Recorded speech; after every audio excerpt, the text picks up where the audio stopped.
Welcome back, wannabes and creators, to another episode of The Complete Creative, the podcast that helps you build a better creative business. And today on the show, I have Megan Risk. Megan is one of my favorite people that I've met on the convention circuit. I met her doing horror conventions many years ago and have seen her at all sorts of conventions. Basically, all the big conventions that I do are the same big conventions that she does. And she's just wonderful. And I brought her on because she has a Kickstarter for her book, Marionette. And since we just had on Melissa talking about her Kickstarter for Above the Clouds, I thought this would be a compliment to that, or a good compliment to that, because while a lot of the interview with Melissa talked about her Kickstarter, this is going to talk a lot more about conventions, which are two sides to how you have a successful Kickstarter, really, especially in comics and art. You know, running the convention circuit is going to be a big part of your business if you are doing art prints and such. And so I wanted to bring on Melissa to talk about that, her experience and her career. And it just dovetailed so nicely that she was running a Kickstarter while I was looking to book new guests. So I hope you enjoy this interview from one of the con warriors that I am very lucky to call friend. And if you do like this, please head on over to thecompletecreative.com and check out all of our courses, blog posts, epic blog posts and otherwise, and the archives to this podcast. And now, let's get on with our interview with Megan Risk. Take it away, Megan. Tell us what you're passionate about these days. These days, man, horror is really, it's a constant passion. That's like, I've been passionate about horror since I was a teenager, and probably earlier than that. So horror is still currently a passion, and I'm pretty sure that's not going away anytime soon. You know what's crazy about shows that I have found about shows is, I guess this is not crazy. I did not know it. And now when I talk to other people, they have no idea either. The propensity for like women to dominate in like a horror convention, or like to like just be present at a horror convention and be like actively involved, is like way higher than any other kind of convention that I do. Interesting. Very interesting. I wonder. I've theorized about why, and I would love to get your input on it. But like, I think it's because going back to the beginning of horror movies, women had agency in these movies like they don't in any other genre of movie. Like from the beginning of horror, they were not just like the token like sex toy, like a wife or something. Like they had real, like they were the stars of horror movies. How far back are you going here? As far back as well, like as far back as the 80s, let's say the 80s. Okay. But I think like even before then, but like let's say like Halloween, Friday the 13th, like Nightmare on Elm Street kind of movies, kind of like time frame. Yeah, that's interesting because the first movie I thought of when you brought that up was The Birds.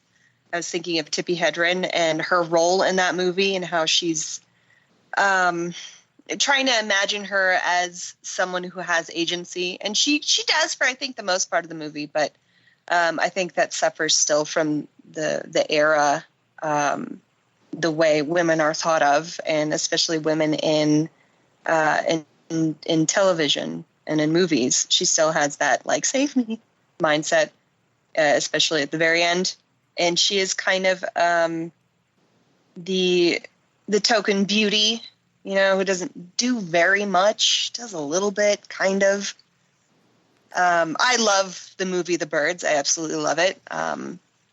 And then when you mentioned the 80s, I was trying to think that there's I mean, that was like kind of the era of like sex is bad. If you have premarital sex, then you're going to die. Jason's going to get you.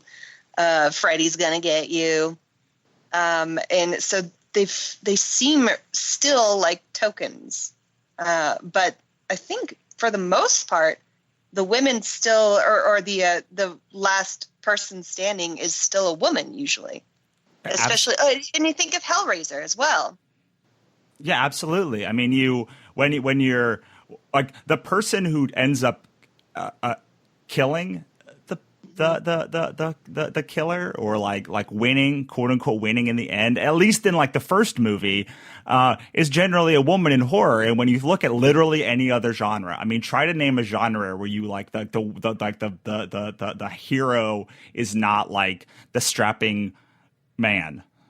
It's hard. Like action, you have Indiana Jones and Star Wars, and in science fiction similarly, and fantasy, like it's Aragorn and all of these like big like beefy guys, which like I also don't identify with. But in like horror, the big beefy guy ends up eating it quite early in the movie, and it's like, and the smart sassy girl is the one who like the wilting flower. Right. Ends up like, and a lot of times you do have that. You have that like wilting flower at the beginning who ends up like finding her voice and like standing up, and like it's her that like saves the day. Right. I don't know. I don't know if that's like the reason why there's so many women in horror fans, or I'm just skewed because I do horror conventions and horror shows, but yeah, I don't know, but I'd love I love that we're talking about it at least. Yeah, I am too, because I think I get a lot when I go to conventions, particularly horror conventions. I just dress like as my normal. I don't dress in any particular way. I dress what's comfortable for me, or businesslike, depending on the convention that I'm at. Sometimes it's businesslike, sometimes it's very casual. But I dress like a normal, I guess, hippie person. Like I wear scarves and things, and then people will come to my booth and they'll look at my work and they'll think like, they'll say to me, "You drew this, but you look so nice." I'm like, I am fucking nice. I just dress like this. I don't know what you want me like. What were you expecting? What was your preconceived notion of how a woman should look in this field or behave? Yeah, I liken it a lot to a lot of my friends who are writers love like serial killer podcasts and serial killer like shows, and like meanwhile they're like quite I don't want to say normal looking, because like what is normal now? Yeah, but like that's what I struggle with too. Yeah, you know, what is like normal? Yeah, what would you like? I think it's the better way to describe it is I don't look the way that most people think I should look with the art that I produce, I think. Yeah, I don't know. I just remember looking at your work the first time and being like, holy hell, how did I not know that this existed in the world? It's like every once in a while you do a show and like I'm jaded. Like I've done like 150 of these, and you've done probably not that much fewer or even more than that. And like it's hard to see new at shows or something that like up on 150. Yeah, and like it's hard, right? It's hard to like have your calloused heart like be like, oh my God, this is a new thing and I like it and I don't know it exists. Yeah, you do start to feel like you've seen it all after a while. Well, because you kind of have. Yeah, kind of. I mean, you do the circuit. When someone new comes along, you're so much more appreciative when you see something new and that appeals to you in a whole new and fresh way. Yeah, I want to talk about like how you got here, but because you just brought that up, I do want to touch on like how, after doing so many shows, do you keep yourself relevant to the people that travel the circuit and like the people you see over and over again? Mm-hmm. That comes from listening to people, and it comes from paying attention. It comes from being also a fan of the thing that you are making art for. So my fans, we are fans of the same thing. So when I go to an anime show, I'm also a fan of a lot of anime. So we all have that in common. When I go to a comic show, I'm also a fan of many comics. So we have that in common. And I'm listening to them constantly. And I'm asking my friends when it's a topic that I'm not necessarily that familiar with, I'll ask my friends, hey, what is really popular in that world right now? What's popular to you? What would you like to see? And I'll ask a bunch of people that and take that feedback, and that will contribute to whatever I decide to make next. With horror, it's really easy because I am just a plain old horror fan. So I have a pretty good idea of what is popular out there and what people would like to purchase and what they are already purchasing, because it's usually the same thing as what I'm purchasing. And then video games is another big time. It's another thing that I'm passionate about. I've been playing video games since I can remember. I'm pretty sure, like, I want to say my entire life, just because it's the first thing that I remember doing is playing Bubble Ghost on that old Mac with the green screen. And then I just grew up with them. So I've been following that for 32 years, and same with horror. So that's how you keep in touch. You have to listen to people. You have to sort of immerse yourself in the fandom, or else you're going to be lost. Yeah, I love that answer because so many times people ask me like what I should do first, and I'm like, well, probably something you care about. Like the best marketing or the best creating comes from like what you will actually do, and you'll probably actually do the thing that you love. Right. The first convention I had my work at, I had 4 prints. It was 2 narratives and 2 that were just cool. It was Freddy and Jason were the 2 narrative portraits, which are still my top sellers to this day, 2 or 3 years later, I think 3 years now. And then I had the twins from The Shining, which is a print that I've retired, and Pennywise, which is still a print that sells like crazy, but I'm getting close to retire because I want to redo it. And those prints, I sold more of those 4 prints or just as many as already established artists. And it was because those are the 4 things I wanted to do. I wanted to paint all 4 of those prints. They appealed to me, and I painted them in a way that I thought was really unique. It was something that I just sort of learned. I took it right from one of my art classes, and I enjoyed doing them. So I think that really affected how successful my that convention was for me. That was my very first convention. It kind of spoiled me, but I was still stoked. I realized, holy shit, I can actually do this. I can actually make a career and live off of my work. That's like the craziest feeling in the world. I'm like, when you come back from a show and you're like, wait, like this is enough to pay my mortgage this month. And I like what you talked about uniqueness, because I think when you are established in a world and you see all of the things in it and you like really immerse yourself in the culture of that world, it becomes a lot easier to be like, well, why haven't they done this in this way? And why haven't they combined these 2 things together? And like, I would really like to see that. And if you feel that way and you're part of the world, then it's a good chance that other people feel that way too.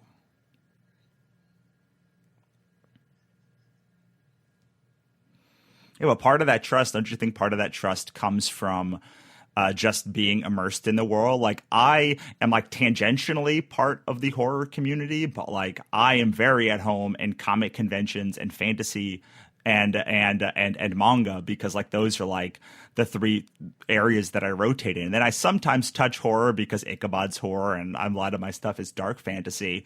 But like being involved in that, I almost, because I buy, I don't know, thousands of comics a year at this point, at least hundreds of comics a year, and like hundreds of books, and I read them all. When I make a decision, I feel like it's so much more informed than if I was making a decision on like writing a romance book, because like I am there. Absolutely. Yeah, that it just goes back to like both of us have said, immersing yourself. I'm not 100, like I I think comics are not my specialty as much as I do like them. I'm kind of a casual fan. So I look to my friends a lot as far as advice. And after spending a few years listening to my friends, I've genuinely gained some interest in things that I didn't have interest in before. So that has kind of opened the door for some more immersive interaction in that fandom. So that's exciting. It's like I get to discover something that I like all over again, and other people can live vicariously through me. That's awesome. But it also, so this is the dichotomy, right? Because it is super important to be immersive in the things that you love. But sometimes you get myopic in that fandom, and it's hard to see like what to do that is unique in that fandom, because you end up following a lot of trends. So doing something that is kind of outside of that fandom, like it allows you to like sort of take what you love and see it in a fresh light. So let's backtrack for a second, and I would like you to talk a little bit about your journey to this place and tell the viewers and myself. I would like to know also, like how you got to where you are today, which is like badass creator, go around the convention scene, like making a living on their art. Okay, I'm ready. Go for it. Okay. So I should probably start just a little bit with growing up. I'll try to make all of this as succinct as possible, so I'm not rambling. But my dad is an artist. He was an artist for Lockheed back before I was born, and I think the first year that I was born. And I grew up just surrounded by art. My dad is a very technical artist. And funny enough, he wasn't 100% convinced that I would be successful as a freelance artist or as an artist in general, because I think that he was very self-conscious about his own work. But if you think I'm good, my dad is better, in my opinion. And he's just an incredible artist who has transferred his skills and expertise into the construction world. He is a tile contractor now, and he makes incredible, beautiful stonework that it kills me every time. He's just like, I'm not an artist anymore. I'm like, no, Dad, you're an artist. Shut up. So that's what I grew up with. I grew up with a family that really had a deep appreciation for artwork. So I was always being given art supplies as a kid. It was a way for me to escape, before I became old enough to have my own video games, or before video games became as they are now, or as they were even 20 years ago. So that was where the love of being personally creative started.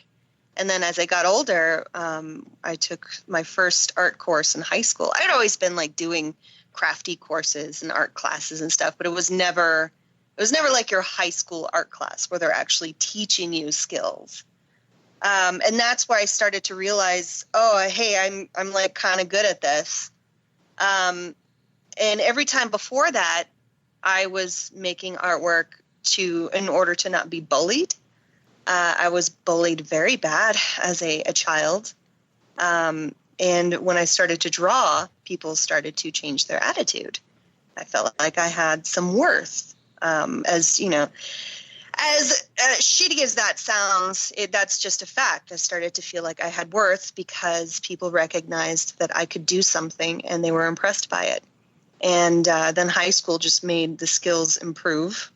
And then once I got out of high school and I started going to college, I thought I was going to be a writer. I was taking creative writing courses. So beside the art courses, I was taking creative writing. So, and I still continued that into college. I took creative writing and art courses. And then I started to realize I'm actually really enjoying these art courses combined with the creative writing courses, because it's really fun to draw from writing. And it helps your creativity. Those two things go so well together.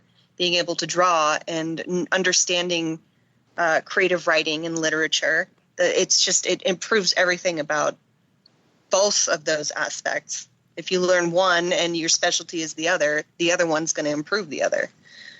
And then after that, I went to Humboldt State, or I was planning on going to Humboldt State, but instead I became a cocktail server and I just worked, and I spent about 3 years up there, and it was just a mess. It was at a time, it was 2008, so it was just impossible to work, live, and go to school at the same time for me in my specific case. And I was really unwilling to take out any student loans, so I really wanted to do it all by myself, but I couldn't up there. So I, about the last couple months of my stay in Humboldt, I started to do portraiture again.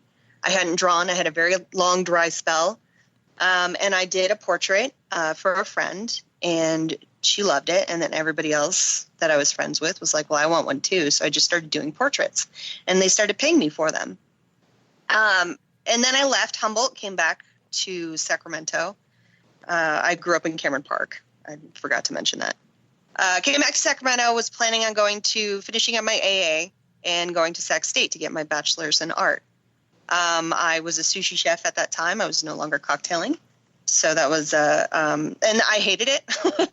I hated working for the people that I worked for, but I loved making sushi, and I loved everything about the discipline that came with sushi making and the creativity that was encouraged of the men in sushi making, and for some reason not me. So I was eager to get out of it, and I finally finished up my AA and was looking into the courses at Sac State for studio art. But then at some point in there, when I was doing the sushi thing, I met Michael Calero, who was the handyman at my apartment complex that I lived at. And he came in to fix something in my apartment one day and saw my nerd shit all over the walls. And we started talking about nerdy things. And art, he saw my drafting table and everything, and he was curious about my artwork. So we started talking art and comics, and he told me about how he wanted to do comic. And then we became friends after that. And he really showed me the ropes as far as inking and comic making. And I got really excited about inking for comics, so I did a little bit of inking for him. And he was really nice to give me some practice stuff to ink with. And after that, I moved out of the apartment, started working for a different restaurant, started going back to school, finished up my AA, decided not to go to Sac State because after Michael got me into that whole convention world, introduced it to me, I actually went to a convention to help a friend with her artwork, or her crafts, and sell at a convention. It was Wizard World, Sacramento, like 2 or 3 years ago. And I was introduced to a whole lot more people. And I really got to see what it was like at a convention to sell your work. And I saw what other people were selling. And I got a chance to compare my work with others and see where I stood in all of that, and talked myself into having enough courage to bring my own work. And then I was introduced to Adam Killenberger, who runs Comic Boards Inc. and is also a very good longtime childhood friend of Michael Calero. And Adam got me actually into the convention world where I was selling work, and we just haven't stopped since then. And now awesome. I've got a comic coming out. So that's kind of the whole story with some missing pieces, but like that's awesome. I have so many tangents that I want to explore. I guess I'll start at the beginning and then work backwards, because I wonder, do you think having a father who was actually making a living on their art made it easier to think that you could do it too? Oh, sure. So, I mean, when you grow up with that, you see it. You see it in person, in action. And we had struggles. We absolutely had struggles. But I watched my parents overcome those struggles. So it wasn't just a matter of here is a person who can be successful from their artwork, but a team that can overcome obstacles that come from being an artist. That's wonderful. And that was huge. That's wonderful. When I moved to LA, I had like the first people that I met were just like people that like made a living as writers, and like their whole like their wives and husbands were writers, and like this was just like the thing. And I always when people ask me like why should I move to LA, I'm like because like you like surround yourself with like people who just do it. It's not like some pie in the sky idea. It's just like, oh, like I was in Santa Barbara last week shooting this show, and you're like, oh, people just like talk about that as if it's normal. Mm-hmm. Yeah, and I think people. So you mentioned that you would go to LA. I mean, you live in LA. You're surrounded by people who are just doing it. I think a lot of people take for granted how much you can learn from people by just watching them do it instead of like having them sit down and like teach you a lesson. Like you can learn so much by just paying attention.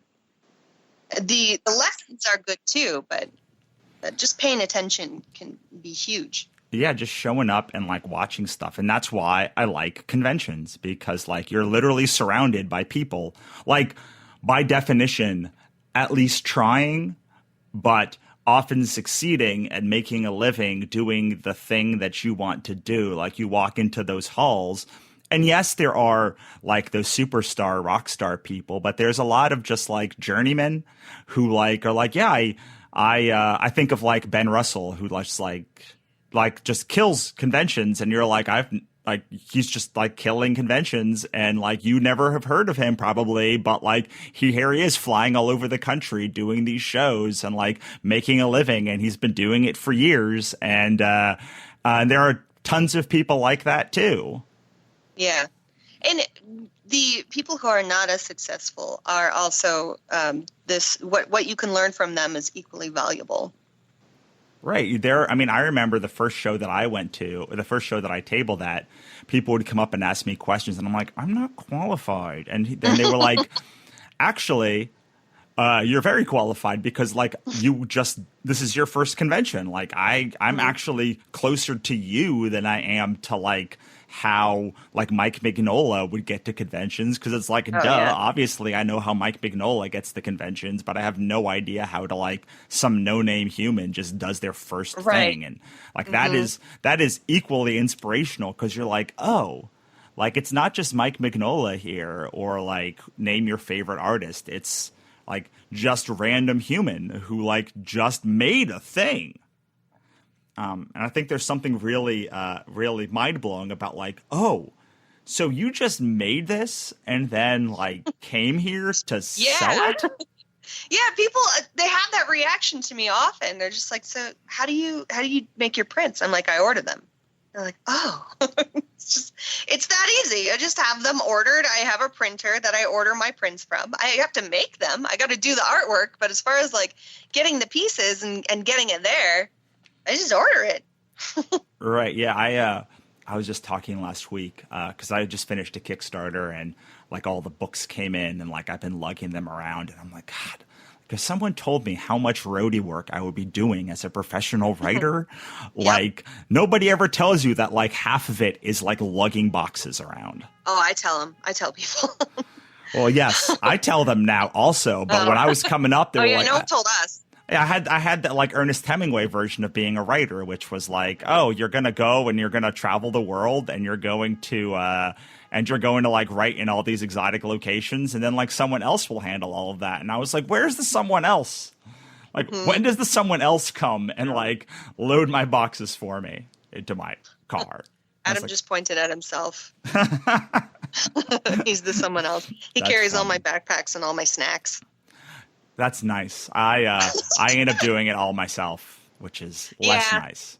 And books are heavy. You'll find that out. It's like the prints. I'm not looking forward to that part. Prints are But like nice and light. Like you have to have the big trellis in behind you, but like books are like their own stand, but they oh are yeah, immeasurably harder to lug. yeah, that's the next step for me.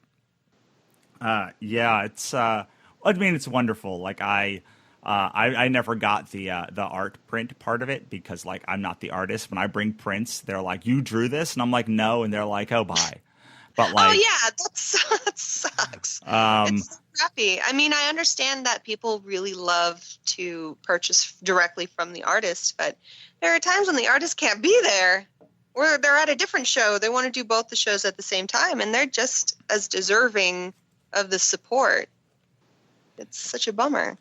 it is because like you're like, well, you know, I hired these artists to do these prints, and like if you want to support the artists, like I can go back to them and like get more prints, and like how successful these books do is quite a bit dependent on whether I continue to hire them, which is like most of the I mean most of the people that I hire to do prints, like they're full time working in comics or in books or something, and you're like, okay, well, like I can't hire these people. Like they're like that's where they're getting their income. They're not getting it on like portraiture, or they're not doing it on like commissions. They're mostly making their money like being hired by person. And you're like, okay, if you want me to continue hire person, you must buy book so I can make enough money to hire person to make more book.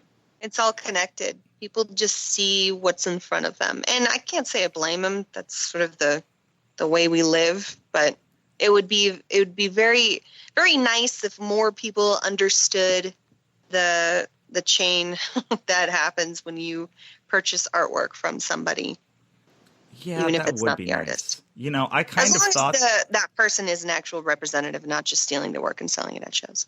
right. Yes, that we're gonna take that off the table for like this conversation. We're talking about like we're all assuming that this is like legit work that we're doing because like it's quite a bit easier to like just steal a bunch of work and put it at a convention and like have them not do anything because unfortunately the convention won't actually like remove somebody even if you have a literal proof that they're stealing your art. So rare. Yeah, I can't think of a time. I mean, I can think of times when someone has had their work stolen and sold at shows, and I can't think of a time that that person has been kicked out or removed because of that, that just sucks.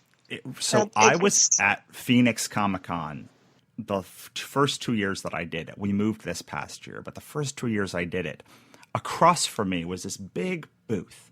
It's like a 10 by 20, which is quite a large booth for those of you who don't do shows. Like the biggest booth someone would legitimately get would be like a 20-foot by 20-foot booth. A standard booth is like 10 by 10.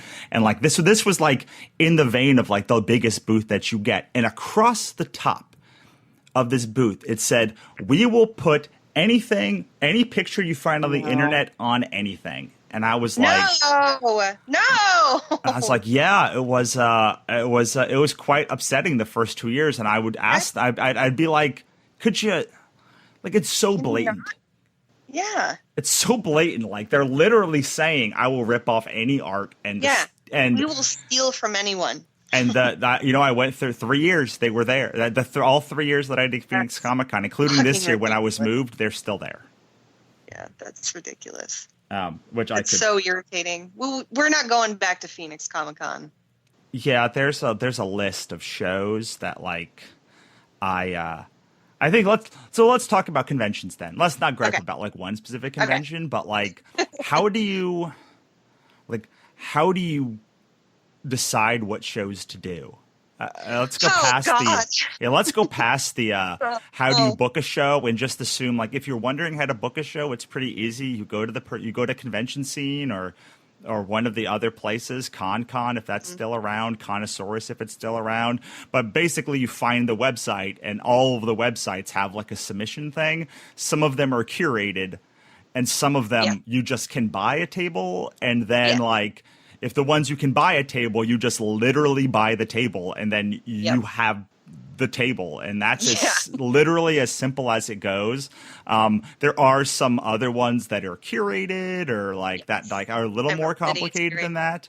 But generally, like 90% of conventions in this country, you just go to their site, find the like the table price, and then like buy it. Yeah, So, you either buy it or you contact somebody and then they send you an invoice for it or something like that. yes, sometimes 4 months late. Yeah. I've had that happen. I literally had that happen at a show recently where like I submitted in August and like it's November and I'm like the show was literally next week. I had to book a hotel. Am I doing this? And they like begrudgingly were like, just bring the money to the show. I'm like, okay. But anyway, so let's go past all of that. And and how do you decide? Yes. So that is such a hard question because sometimes we just flip a coin. I do probably around 45 to 54 conventions a year. This year has been very much down compared to the previous years. It's just kind of what happens. It's the ebb and flow of the business of selling prints, which is why I'm trying to adapt. That's another bit of advice for later. Anyway, we will compare. So I have, I don't think my knowledge is very fair because I got everything from Adam, who knows way more about conventions than me. He's been doing conventions a lot longer from me, and he's friends with people who have been doing conventions for a lot longer than me, including showrunners. So we are friends with quite a few showrunners, and now we're showrunners. So that helped tremendously, and it was kind of, I don't want to say it was cheating, but I definitely felt lucky to have made the friends that I did because that made it a lot easier. I was able to just look to Adam. He'd say, hey, give me this much for a table for this. We're doing this convention next month. And I'd be like, okay. And then I would send him money. Ideally, that's how it works. But there are conventions that I want to do that he doesn't necessarily know about or he didn't know about before, or that he doesn't really feel confident bringing the work that he represents there. So I'll do the convention and he'll hang out and sort of get a feel for everything. Or we'll just go to a convention. So this year we went to Lightbox because it was the first time we'd heard about it. We saw who was going to be there and it was intense and we were very excited to go there just as guests. So we did that. And Adam discovered that he wouldn't feel comfortable bringing art to represent, but I felt more comfortable bringing my artwork because it was kind of a general be a cool artist show. There was a lot of different stuff there, a lot of animation, a lot of 2D artists, 3D artists, reps for art companies. That was awesome. So we'll do stuff like that. But most of the time I look at the previous year's calendar and I remember which shows had the attendance and which shows did not. And I'll pick and choose from that. Sometimes we'll have an empty month and we just need to fill it so we can do something. And that is enough to get us through to the next month. So we'll look around we do big shows, small shows, and we've found success at every type of show. So we try not to be too picky, but we try to balance out the pickiness, I guess, is what I'm trying to say. So you've now done quite a few of these shows. Let me ask the question another way. Mm-hmm. If you could reach back into Megan of the past before she did any shows and like before she ever met an Adam, and now tell Megan the three things that you would look for in a good show, what would you tell her? Organization, communication between you and whoever is sending out information, like show the floor maps, the information for load in and load out, all of that. If all of that information is organized and it's communicated properly and people are responsive on the other end. So if the showrunner and the crew are responsive to your questions and concerns, that is fantastic. I would look for that. And I guess communication and organization are kind of connected.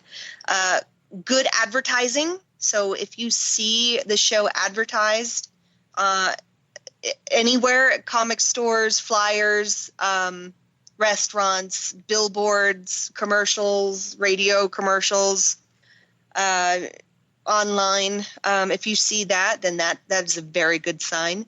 If a show doesn't have any advertising, how's anybody going to know to show up? And then you won't get the attendance. And then the guests. The guests are important too. So are these guests, are these friendly guests? What kind of guests are there? Are they guests that you already have artwork of? My very first show, I sold probably the majority of Freddy Krueger because Robert Englund was there. So people wanted to get the artwork and go get it signed by him, and that's fantastic. So I think those three things are the best advice that I can give people as far as how to make the decision if a show is a good fit for you. I love the last point because I tell people this all the time when they're going to do art. I'm like, look at the guests, because most people are going to buy prints. Maybe not most people, but a lot of people are going to buy prints, and they're looking around the show for something unique that they can get the person signed. So like most people don't want to just have them sign a headshot. They're looking for something, and a lot of them are not bringing it, or maybe they're bringing like a backup, but they're looking for that thing. So if you can't make the thing, if you don't have the thing, can you make the thing for like one or several of the big guests before the show? Because that sometimes is the difference between like a winning show and a mediocre or losing show. Yeah, you can make all of your money on that one print. If it's that kind of show and you've got that kind of guest and you have that kind of print, you can make all of your money on that.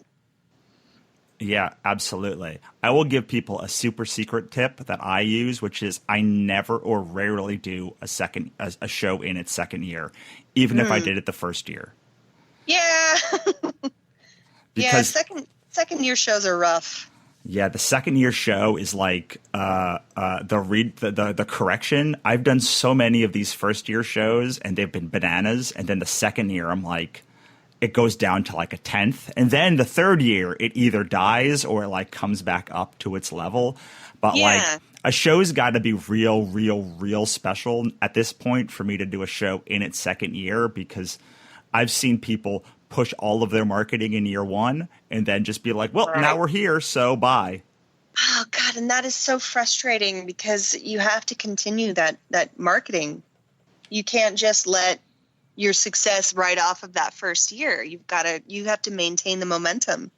Well, and a lot of times it's not even necessarily the showrunner's fault. It's just like there was excitement for that first year. Like there was excitement for a show in like this location, and like there's never been a show in this location before. But so everyone went. Like the little old grandma went. Like the kids went. Like all the people went because it was like the biggest thing. And then like the next year, it's like, oh, well, we did that. We got to figure out how to overcome that year two lull. Yeah, I don't know. Oh, well, I'm not one of the reasons I've never run a show despite being asked is because like of that, like, it's like, I think I could do the first year really well, but like then I will lose interest in the show just like other people will lose interest in a show. Like it's just natural. It's like the second issue of a book, the second book in a series, like anything that's a number 2 is like the biggest drop off, because like in the book world, it's like 50% or more drop off from book 1 to book 2. Right. Something else I've noticed with shows is that the first year will be fantastic, and then that showrunner will get a big head, and the next year will extend the show, increase the size of the show floor, take on more vendors, and then it's just too big on year 2. It's too many days. The floor has gotten way too big, and the people like get overwhelmed, and it wasn't big enough to support multi-days anyway. And they just get like overly excited, and they want to go bigger and better already, and they don't pace themselves properly. Yeah, every time, like 90% of shows could be done in 1 6-hour day. Yeah. And you make the same. You make roughly the same. Maybe you make like 10% more on that second day, but like If you can do it in 2 days, you can do it in one day. And it's just less time. I mean, for the showrunner, like they want to make that second day ticket sales. It's so much cheaper to expand to a second day than like that. Usually the Saturday is like the big day, and then Sunday is like really cheap to get on, and then Thursday and Friday are really cheap to add on. So it's like, wow, well, like I could have a 4-day show, but like, yeah. It's really tough for me to be like, yes, this show should be 2 days. And usually when people are like, good news, we're doing a third day, I'm always like, oh, God, this is going to destroy the show. It's like, please don't. And I know that some of the venues will require you to have 3 days. So some people have been stuck where they're like, this is the only place for us to have this show. The venue requires 3 days. It has to be 3 days. Right. So or it'll be bummer. Or it'll say you don't get priority unless you get this amount of time. Yeah, so like, which also sucks. Yeah, it's tough. It's tough all around. So this is my big question that I ask, and like I think it's the most important question I ask on this whole show was like, knowing it's tough all around, like how do you get the motivation to keep doing it year over year, month over month? I'm very stubborn. And I've spent a lot of time doing something that I didn't like doing. And I want that to change. And I know from experience that there are, having lived with a family that has gone through hard times, I know that it's possible to get through a hard time. So when things are rough, you've got to be able to adapt to whatever the demands are of the time. So if print sales are going way down, people don't seem interested in prints anymore, I have to adapt. I got to start doing books. I've got to start doing like art books, selling prints on things. People love to wear their artwork now. You've got to, if it comes to it, get a second job too. Like I think that's the thing that scares me the most as a freelancer who's doing this full time is like, you have to fight that feeling of like, I'm a failure because I had to get a day job or something like that. But that's just, we shouldn't have to feel that way. It should just be part of how we need to adapt to that situation and get through a hard time. It's not the end of it. Nothing's going to stop me from making my artwork. I'm going to do that no matter what. It's more about how much time I have in a day to commit to that. I just read an article about acting, and this was the case. Is like we need to stop, like not insulting, but like denigrating. I guess they're the same word, but denigrating actors for having a second job. Like it's such like elitist trash to like say that. And like frankly, I meet a lot of artists who like, I don't want to say can't. Let's say don't want the burden of doing this full time. Like they like so I was having a conversation with my friend the other day, and I was like, she was talking about how like I'm massively depressed, and like it's hard for me to like keep like doing the writing and all the things a lot of the time. And she was telling me about this time in her life that like was really tough. And I was like, well, that's great. And I understand that, but like, this is a life I've engineered for myself. And like, I'm still dealing with these issues. And like, I've had the shitty job and like the depression and like the pressure and all of that stuff when like the job was horrible and like life was horrible and like the pressure was horrible. But my fear is like, I'm not in that place now. Like I'm in a place that more or less I do what I want when I want, and I still like feel it. Yeah, same. I'm on antidepressants. This is just us. It's not. You hear people, I mean, you see it too. You see it in Hollywood, where people who seem like they have everything and seem like they're as happy as a person can be are dying prematurely, or they're struggling. And too many people are like, well, what do you have to be upset about? And it has nothing to do with that. And I say life, like literally life. Yeah. Like, have you exist in the world? Like, life is what I'm concerned about. Yeah. Yeah. But like sometimes you need that like job. It's like, I understand. It's like when people, I talk about marketing a lot with people, and I'm like, look, like if you don't want to do this and you just want to be a teacher all day and do your art on the side, like that is fine. I see nothing wrong with that at all. That we have very successful friends in the convention world who still, I say still, but who've maintained their day job, and they do perfectly fine. They make incredible work. They go to conventions, they sell their work, and then they go home, and during the week they have another job. It's just more. Right. Or it's just like, then they can go to the show and it not have to have that pressure of like, oh, this has to be.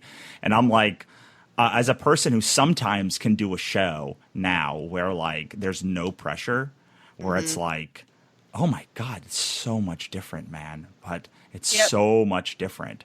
I want to talk about your book, but before I do, I've got to ask, like, do you plan on doing 40 to 50 shows every year? Because like I did that one time, and like now I do 20, and it's a lot.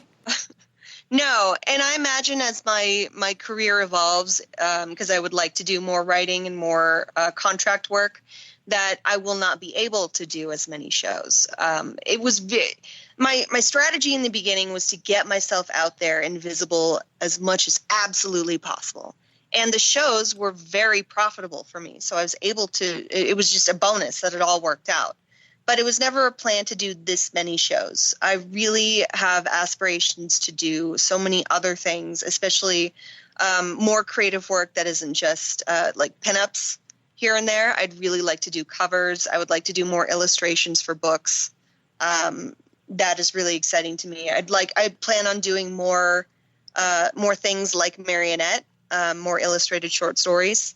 So that is how I'm going to be evolving my career. That way, these shows will be less pressure, because right now there's an intense amount of pressure at the show, and it makes it very difficult for to be approachable, because you're just sitting there thinking about all of your bills that aren't paid yet, and how much you just are just like, buy my print, please buy my print.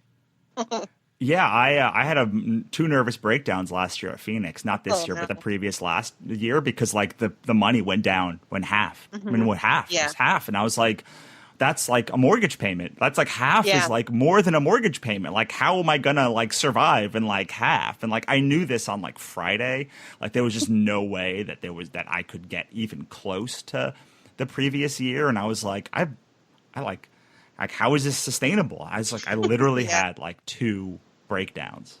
Yeah, that's the moment of I'm in trouble, and then you got to adapt, whatever the adaptation may be, and you have to you just got to do it. You got to figure it out. You can't lose the control that you have over everything. You've got to maintain that control, and don't let other people tell you how to maintain your control or what is respectable or not. You just got to do what you need to do. Absolutely. I've been talking a lot recently about like the person who spends the most on marketing wins. And people are like, I can't believe you did so many shows. I'm like, yeah, well, like they're marketing and profit in one thing. Like I understand the world of like, look me in the eye and look at my stuff and then buy it. And then now we made a connection and I made money. It took years for me to start doing the same thing online, but like it's almost its own, while terrifying and like exhausting, it's almost its own built-in like marketing funnel by itself. Yeah. I tell people, think of it as a resume. You're showing people your resume, your portfolio, and they come to your booth. It's not just people who want to see or want to buy stuff. It's also people who are thinking about a future project. They want to see what else you can do. They want to see how variable your artwork can be. And then they might contact you later for a large project. And then that's fantastic. That is you marketing. Yeah, absolutely. I mean, you can do it online or other places, but like for me, it was just an elegant solution at the beginning. Yeah. Right. So, speaking of marketing, I've been talking about getting to Marionette for like the last 15 minutes, and I just keep having questions and questions and questions for you. But like the reason we're having this interview is because you have a Kickstarter campaign that's live. Can you talk to me or about it's about it? to be live. Well, this is Maybe going by to go the up time this later, goes so up. we're going to pretend like it's live for the Okay, sake of this. it's live. Yes, the illustrated short story, Marionette, both written and illustrated by me. It's horror. It's akin to the type of horror you'd get from some of the Stephen King novels, and Edgar Allan Poe, Junji Ito, Stephen Gammel's artwork has inspired me a lot. So as far as like the feeling, it's a lot of show don't tell, or I try to make it show don't tell. And it has a lot to do with attachments, strange family members, connections and disconnections. And I actually have been working on this since high school. It's gone through 3 or 4 different evolutions, and this is its final evolution. We can make Pokemon references. I was really trying not to. It was Gotcha. Why are dolls so creepy? Like, What's that? Why are dolls so creepy? So I've talked about this in a different interview before, but I don't like dolls. I don't care for them. I find them very uncomfortable. I think it has to do with the uncanny valley, and the lack of expression on a face that is a face. So our brains are programmed to recognize faces, and when that uncanny valley, when it falls into the uncanny valley, we get very uncomfortable. They just they creep me out. And for the going back into my history, I have a grandmother on my father's side. We don't talk to any of them anymore. We don't talk to that side of the family. But I grew up, my grandmother had a massive obsessive collection with dolls.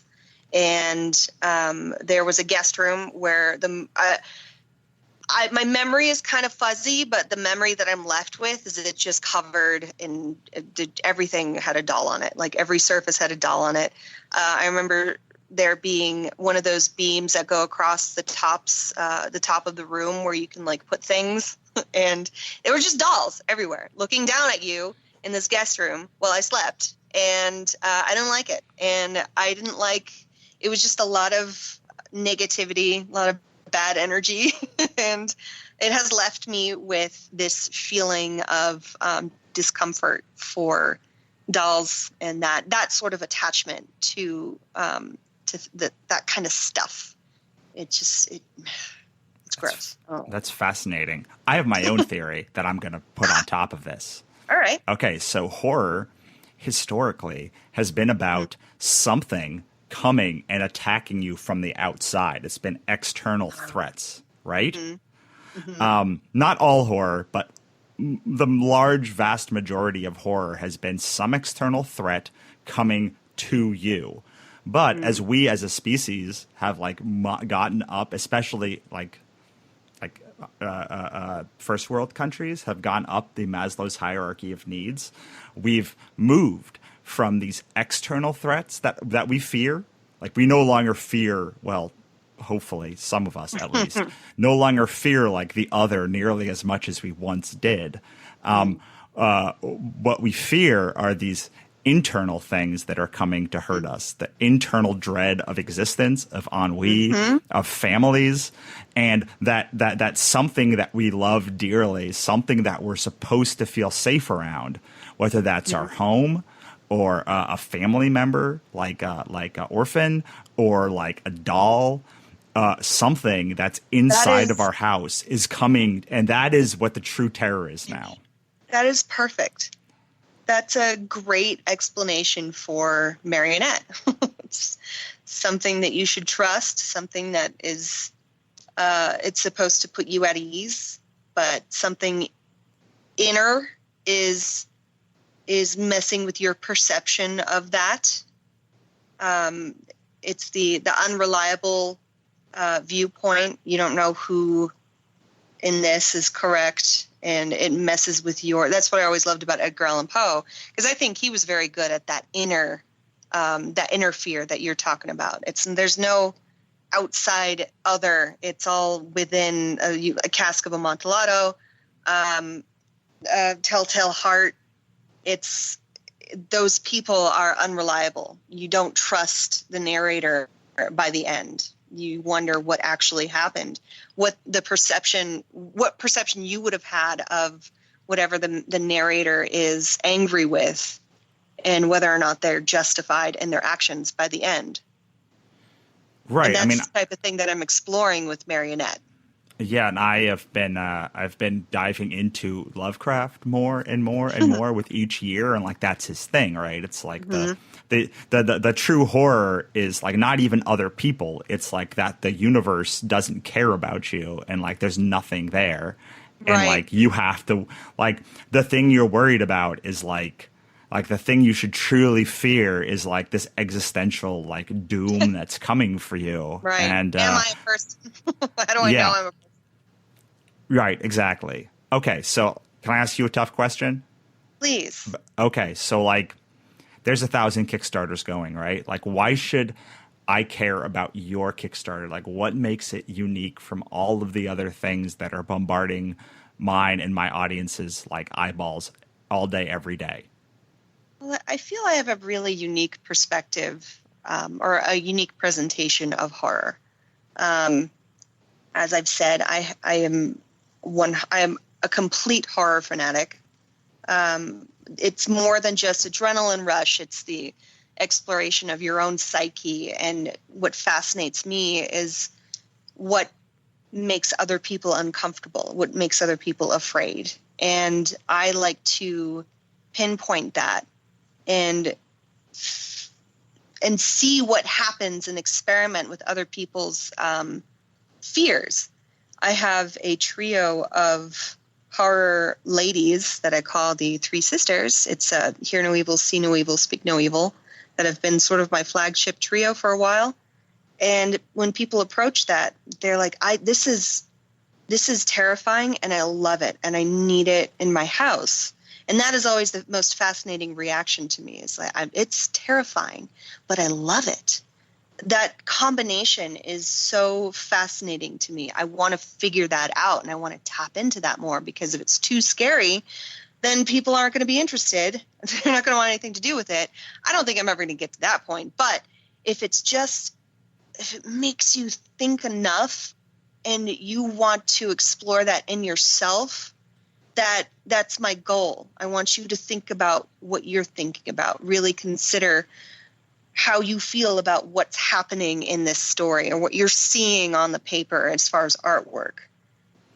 Do you like it? Why do you like it? Why are you afraid of it? Why are you afraid of it and you like it? Ask those questions.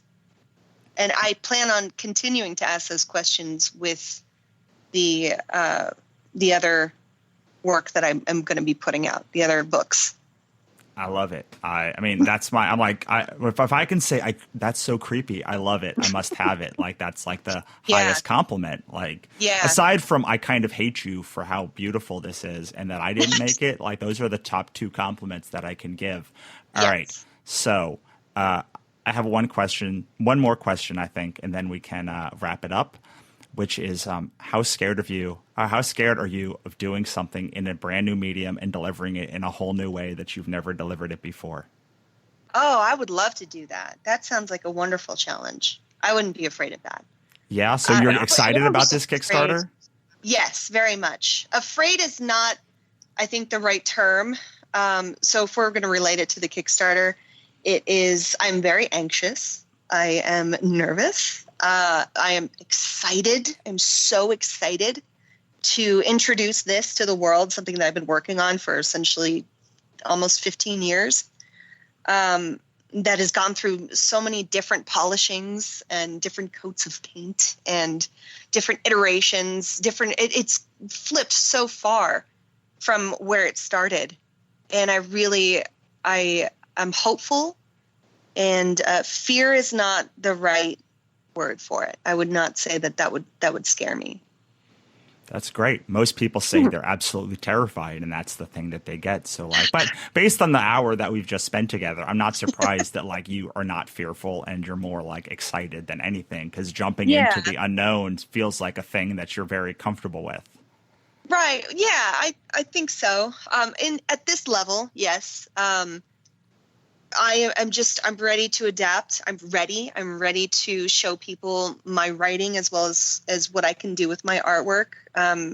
People are going to see something from me that they haven't really seen before. They've only seen little elements of it in the work that I do. They're going to see my writing, which no one has seen before. And I think that has probably got me the most anxious out of everything, because no one knows that. They just think that I'm an artist. Adam didn't even know I wanted to be a writer when we talked about it. So, well, I am absolutely excited for it. All right. So, I'm going to ask you the question now that I asked to end all the podcasts, which is first, you can tell us where you can find yourself online, your website, et cetera, et cetera, et cetera. And, but then, this is the time that all of the people who've been zoning out doing their art, or like driving in their car, or like just having this on because my dulcet tones and your dulcet tones are just like lulling them into a sense of security. Okay. Now it's time they wake up. They wake up for like the next 5 minutes, and you're going to tell them where they can find you to learn more, and the best piece of advice that you could give to move forward an art career. It could be something that we talked about. It could be something completely brand new. Okay. Listen up, people. You can find me at www.meganrisk.com. That is my main website. You can also buy a few prints off of there. Not everything is listed because not everything can be listed, but you'll find my originals on there for sure. Information about commission prices and commission details are available there as well. You can also find me at Facebook, Megan E. Risk. Go to my professional page, which is The Art of Megan E. Risk. Please do not go to my personal page. That is for personal use. You can find me at Instagram, same, Megan E. Risk, at Megan E. Risk. Twitter, which I really don't use very often. I just use it to cross-post, so it's really not that special. But it's at megerisk.com. Like I said, it's cross-posting, so you'll still get interesting stuff on there, but I don't really use it that much. What's my the Kickstarter?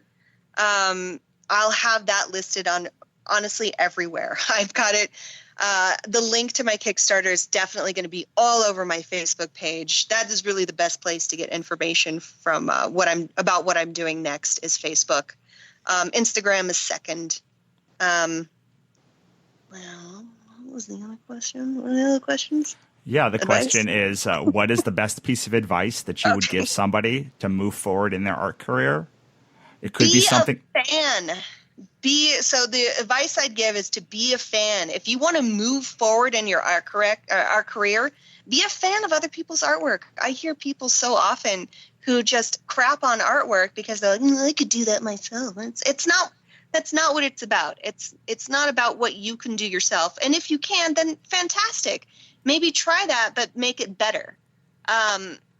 Getting inspiration from other people and being a fan of other people is so helpful for your work because you get inspired and you learn from those people that you idolize.